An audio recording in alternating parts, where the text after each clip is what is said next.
Bonjour à toutes et à tous. Aujourd'hui, une petite vidéo de présentation et non pas de test.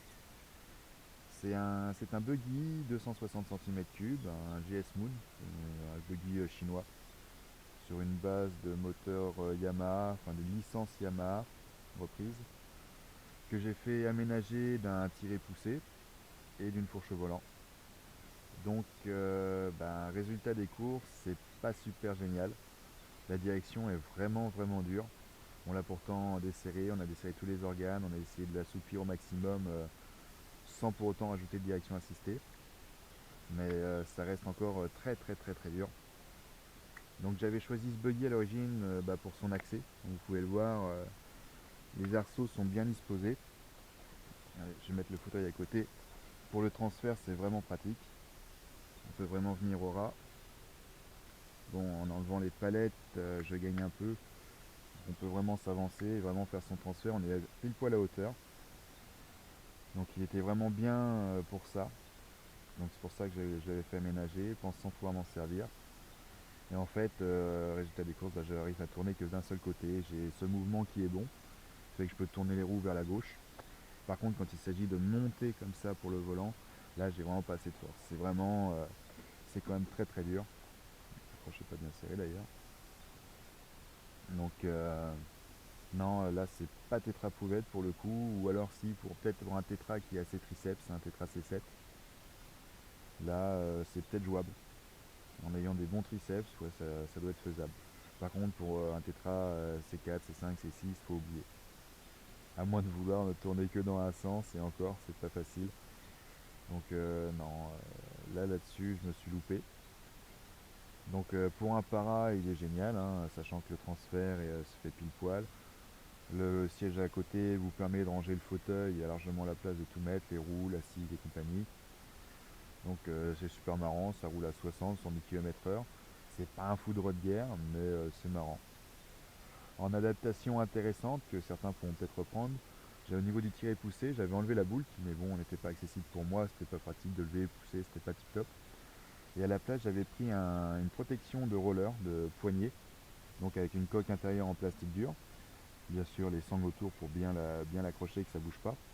Et à ce niveau-là, j'avais percé un trou et j'avais fait dépasser la tête, le filetage d'une vis. Donc c'est assez long, à peu près 5 cm. Et donc j'avais enlevé la boule, sachant que c'est un tuyau qui est creux, et dedans j'enfonçais carrément le filetage de la vis. Ce qui fait que j'étais vraiment engagé dedans, je pouvais faire ce que je voulais, ça partait vraiment pas. C'était bien pour tirer pousser, ça donnait vraiment une grosse force. On pouvait vraiment faire des gros efforts sur le gant, il bougeait pas, c'était pas mal. Mais voilà, la direction, on a voulu autrement.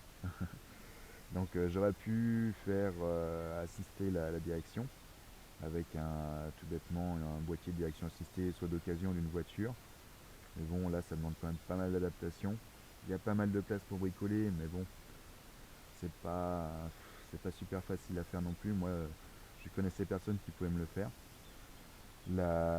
D'autant qu'il y a une batterie 12 volts, donc il y a de quoi alimenter la direction assistée. Je sais aussi qu'ils faisaient des modèles pour voitures d'occasion, mais des petits boîtiers qui sont plus compacts, qui sont universels, qui se posent sur toutes les directions. Mais là, il faut quand même compter 2000 € au moins, donc ça commence à faire un peu cher. Pour un buggy qui à la base en vaut 3000, c'est pas tip top. Donc voilà, para-approved, mais pas tetra-approved sur ce coup-là. Donc, ou alors, si tetra-approved, mais en passager. Vous mettez sur le ciel passager, vous avez quelqu'un qui vous emmène, ça peut être sympa, hein, se faire conduire, c'est marrant aussi. D'autant que je vous dis, vraiment, le buggy, c'est vraiment sympa dans les petits chemins et tout, c'est vraiment cool. Donc voilà, rien de spécial d'autre à dire. Il y a des modèles plus gros qui existent, genre les PGO 500, qui eux ont une direction assistée, mais pour la plupart, ils ont des arceaux, entre autres cet arceau-là, qui au lieu de descendre directement, continue au moins jusque là, ce qui fait que ça vous fait un arceau à la place de mon bras, donc pour le transfert, c'est vraiment pas pratique. Donc moi, de tous les modèles de buggy que j'ai testé, que j'ai trouvé, sur lesquels j'ai regardé si j'avais de l'accessibilité, Il n'y a vraiment que celui-là qui est ressorti, le GS Moon 260. Et la marque d'origine, c'est Xinyu, je crois, c'est une marque chinoise. Donc voilà, à moins de faire assister la direction, je vous dis vraiment, pour les tétras, c'est pas possible. Donc voilà, ma petite présentation d'un buggy aménagé para, plus que tétra. Allez, salut!